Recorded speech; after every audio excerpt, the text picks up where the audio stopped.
আমি মনে করি বর্তমানে মানে পুরা বাংলাদেশের নারী সমাজদের বাংলাদেশ মহিলা জাতীয় দল আবারও প্রমাণ করে দিয়েছে যে বাংলাদেশের নারীরা কোনোভাবে বাংলাদেশেও পিছিয়ে নেই এবং বিশ্বতে তারা পিছিয়ে থাকবে না।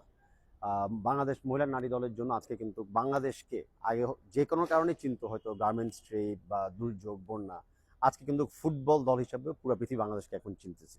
এটাও আমাদের একটা সাফল্য, এটা আমাদের অর্জন, আমরা খুবই গর্বিত আমাদের নারী দলকে নিয়ে এবং নারী দলের প্লেয়ারদেরকে নিয়ে। আগামীতে কি হতে যাচ্ছে আমরা সবাই জানি যে তুর্কমেনিস্তান খেলার পরে বাংলাদেশ নারী দল ফেরত আসবে। নিশ্চয়ই আমরা এই দলের এই সফলতা পর্যন্ত কিছু পুরস্কার আমরা সিদ্ধান্ত নিব এবং ইন্ডিভিজুয়ালি ওদেরকে আর একটু কীভাবে উন্নয়নমূলক প্রশিক্ষণ দেওয়া যায় সেই উদ্যোগও আমরা নিব। এরপরের স্টেপটা হলো অস্ট্রেলিয়াতে খেলা। অস্ট্রেলিয়াতে খেলাতে আমাদের কিন্তু গুরুত্বপূর্ণ দুইটি জায়গা আছে। একটা তো হলো নিঃসন্দেহে এএফসি ম্যাচে ভালো খেলা, তার পাশাপাশি পজিশনিং ঠিক রাখতে পারলে বিশ্বকাপে সরাসরি খেলা যাবে, নারী বিশ্বকাপ, এবং অলিম্পিক্সেও সরাসরি অথবা কোয়ালিফায়ার্সে যোগ দেওয়া যাবে।